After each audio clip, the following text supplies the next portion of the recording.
टाटा से लेकर महिंद्रा और यहाँ तक कि ओला जैसी सभी कंपनी हर एक महीने अपनी एक नई इलेक्ट्रिक गाड़ियां लॉन्च कर रही हैं। सबसे ज्यादा जो एक्शन है, जो हलचल है, शायद वो ईवी व्हीकल सेगमेंट में रहेगी। पॉलिटिशियंस इन इलेक्ट्रिक कार को प्रमोट कर रहे हैं।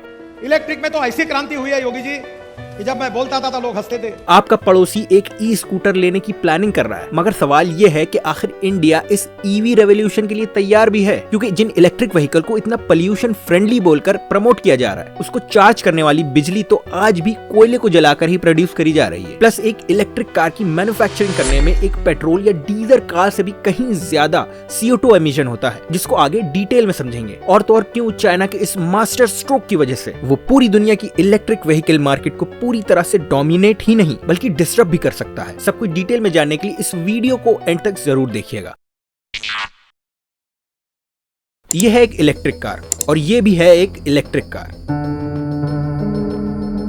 क्यों हैरान हो गए? क्योंकि जब भी हम एक इलेक्ट्रिक कार की बात करते हैं तो हमारे दिमाग में बस फ्यूचरिस्टिक टेक्नोलॉजी और टेस्ला जैसी कंपनीज का नाम ही याद आता है। मगर इलेक्ट्रिक व्हीकल का कॉन्सेप्ट कोई नया नहीं है, बल्कि पहली इलेक्ट्रिक कार को लेड एसिड बैटरी के इन्वेंशन के बाद साल 1880s में एक फ्रेंच इन्वेंटर गुस्टावे ट्रोवे ने इन्वेंट भी कर दिया था। मगर शुरुआती इलेक्ट्रिक कार कहीं से भी एफिशिएंट थी ही नहीं, क्योंकि ना तो उस टाइम पर पावरफुल बैटरीज मौजूद थी और ना तो उस टाइम के लोगों को इन्वायरमेंट की चिंता थी। इसलिए ये इलेक्ट्रिक व्हीकल हमेशा एक कॉन्सेप्ट बनकर ही रह गई। हालांकि इन इलेक्ट्रिक व्हीकल की पॉपुलैरिटी 10 से 15 साल में ही इतनी ज्यादा बड़ी हो पाई है। मगर एक कंट्री ने अर्ली 2000 में ही एक स्मार्ट मूव खेला, जिसकी वजह से पूरे इलेक्ट्रिक व्हीकल की मार्केट पहले से ही उसके कंट्रोल में आ गई। जी हाँ, मैं बात कर रहा हूँ चाइना की, जिसने इलेक्ट्रिक व्हीकल के पॉपुलर होने से पहले लगभग अर्ली 2000 के पीरियड में डेमोक्रेटिक रिपब्लिक ऑफ कॉन्गो नाम की एक छोटी सी कंट्री के साथ अच्छे रिलेशनशिप बनाने शुरू कर दिए थे। और इस छोटी सी कंट्री में काफी ज्यादा पैसा इन्वेस्ट करके यहाँ की कोबाल्ट माइनिंग में अच्छा खासा कंट्रोल भी कर लिया। लेकिन सवाल है क्यों? क्योंकि कोबाल्ट एक्चुअली में काफी इंपॉर्टेंट एलिमेंट है इलेक्ट्रिक व्हीकल की लिथियम आयन बैटरी को बनाने में। और डेमोक्रेटिक रिपब्लिक ऑफ कॉन्गो पूरी दुनिया में इस्तेमाल हो रहे कोबाल्ट प्रोडक्शन का 74% प्रोडक्शन करता है, यानी कि दुनिया की सबसे बड़ी कोबाल्ट प्रोड्यूसिंग कंट्री। जिसका मतलब ये साफ है कि चाइना को पहले से ही ये मालूम था कि जिसके पास भी कोबाल्ट के रिजर्व पर कंट्रोल आ गया, आगे फ्यूचर में इलेक्ट्रिक व्हीकल मार्केट को भी कंट्रोल वही करेगा। और शायद इसी वजह से आज चाइना इलेक्ट्रिक व्हीकल बैटरी का सबसे बड़ा प्रोड्यूसर है। बल्कि चाहे आपकी गाड़ी किसी भी इंडियन ब्रांड की भी क्यों ना हो, मगर काफी ज्यादा चांसेस हैं कि उसकी बैटरी चाइना से ही इंपोर्ट की गई हो।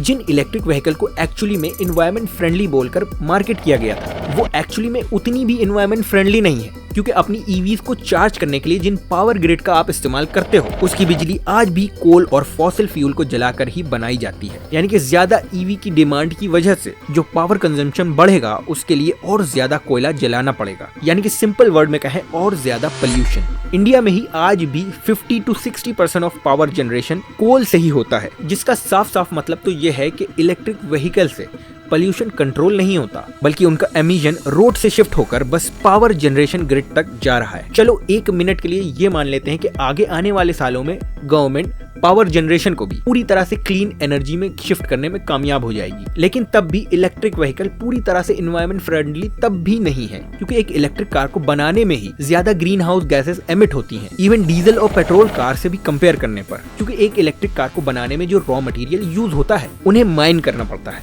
और माइनिंग हद से ज्यादा ग्रीन हाउस गैसेस बनाती है। हालांकि एक इलेक्ट्रिक कार में और पेट्रोल या डीजल कार को मैन्युफैक्चर करने में एक्चुअली में सेम अमाउंट ही CO2 रिलीज होता है, तकरीबन 7 से 10 टन CO2। मगर इलेक्ट्रिक कार की बैटरी बनाने में एडिशनल 9 टन CO2 रिलीज होता है, जिसकी वजह से ही अगर CO2 को टोटल प्रोडक्शन को देखें तो एक इलेक्ट्रिक कार को बनाने में दुगना CO2 रिलीज होता है हमारी कंबशन कार के मुकाबले। इसके अलावा हमारी इलेक्ट्रिक कार का हार्ट यानी उसकी बैटरी के साइकिल पूरे होने के बाद अगर उसको सही से डिस्पोज नहीं किया गया, तो वो खुद में ही एक काफी बड़ा रीजन है पोल्यूशन का। यानी कि मैन्युफैक्चरिंग से लेकर डिस्पोजल तक एक इलेक्ट्रिक व्हीकल कहीं से भी एनवायरनमेंट फ्रेंडली तो नहीं है।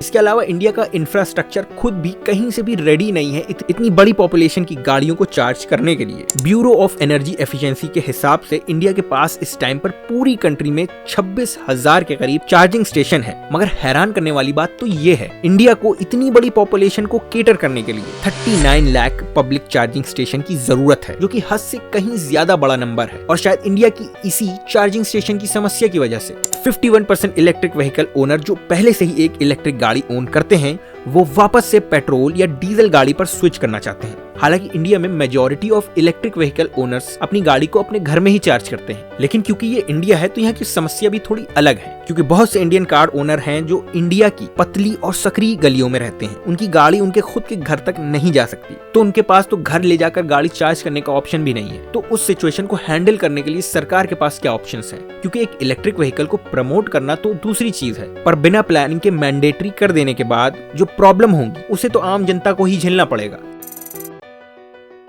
इसके अलावा इलेक्ट्रिक व्हीकल इंडिया में हद से ज्यादा एक्सपेंसिव है। इवन सेम कार मॉडल का पेट्रोल वेरिएंट और ईवी वेरिएंट में 2 से 3 लाख रुपए का डिफरेंस है, जिसकी वजह से ही शायद आज भी Indian consumer fuel combustion engine car को ज्यादा प्रेफरेंस देते हैं। इसके अलावा इंडिया एक कॉस्ट कॉन्शियस मार्केट है। यहाँ की जनता को एनवायरनमेंट के बारे में घंटा फर्क नहीं पड़ता। हालांकि कंपनीज फिर भी ईवीज को ये कहकर प्रमोट करती हैं कि लॉन्ग टर्म यूसेज में एक ईवी कार पेट्रोल कार से भी सस्ती और इकोनॉमिकल है, बिना ये बताया कि एक इलेक्ट्रिक व्हीकल की बैटरी रिप्लेसिंग कॉस्ट 4 से 5 लाख तक पड़ सकती है, जिसमें एक नई पेट्रोल बेसिक कार आ सकती है। यानी कि आज भी इंडिया जैसी मार्केट जहां लोग स्पेयर पार्ट से पैसे बचाने के लिए उन्हें कंपनीज के सर्विस सेंटर में नहीं बल्कि आफ्टर मार्केट से चेंज करवाते हैं। क्या वो लोग कुछ सालों में 4 से 5 लाख की बैटरी रिप्लेस करवाना पसंद करेंगे? इसके अलावा जो सबसे बड़ी समस्या है जो एक ईवी सेक्टर को झेलनी पड़ रही है वो है उसकी रिपेयर एंड सर्विसिंग की प्रॉब्लम। क्योंकि एक इलेक्ट्रिक व्हीकल जर्नी के बीच में कहीं खराब हो गई तो उसे रिपेयर करवाने के लिए आप नॉर्मल किसी रोड साइड मैकेनिक के पास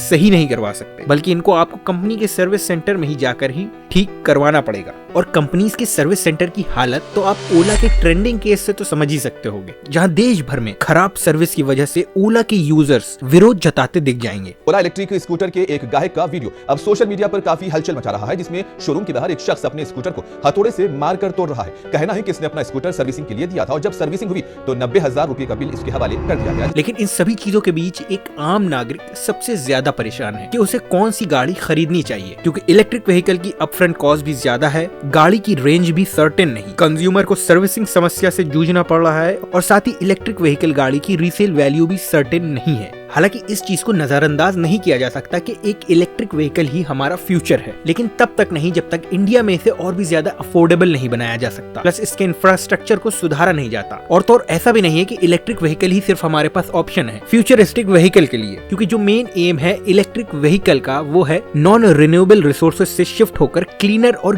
ग्रीन एनर्जी सोर्स का इस्तेमाल करना, ताकि हमारे एनवायरनमेंट को बचाया जा सके। तो उस प्रॉब्लम को सॉल्व करने के लिए हमारे पास ऑल्टरनेट ऑप्शन भी मौजूद है, जैसे कि हाइड्रोजन पावर कार, जो कि क्लीनर भी है और ये कार पॉल्यूशन की जगह पर H2O यानी पानी एमिट करती है। टोयोटा की मराई एक काफी अच्छा एग्जांपल है hydrogen fuel cell power electric vehicle का, जिसको रिफ्यूल करने में सिर्फ 2 से 3 मिनट ही लगते हैं और ये ट्रेडिशनल इलेक्ट्रिक व्हीकल से ज्यादा क्लीनर भी है। और अभी भी हाइड्रोजन फ्यूल सेल टेक्नोलॉजी काफी अर्ली स्टेज पर ही है कि इसे मास प्रोड्यूस किया जा सके, और इसी वजह से पूरे इंडिया भर में सिर्फ एक ही इंसान है जो टोयोटा की मिराई को यूज करता है, वो है खुद Nitin Gadkari ji. The first vehicle in the country which is on hydrogen. इसके साथ साथ हाइड्रोजन रिफ्यूलिंग की कॉस्ट अभी भी इंडिया में काफी ज्यादा है, यानी कि अगर हाइड्रोजन पावर कार को इंडिया के हिसाब से और बेहतर और अफोर्डेबल बना दिया गया तो फिर ये शायद एक बेटर ऑप्शन होगा ट्रेडिशनल ईवी कार के कंपैरिजन में। तो फिलहाल के लिए बस इतना ही। आपकी क्या राय है ईवी कार को लेकर? अपने सजेशंस कमेंट सेक्शन में जरूर बताइएगा, और अगर आपको ये वीडियो पसंद आई हो तो वीडियो को लाइक, चैनल को सब्सक्राइब और बेल आइकन दबाना बिल्कुल भी ना भूलिएगा।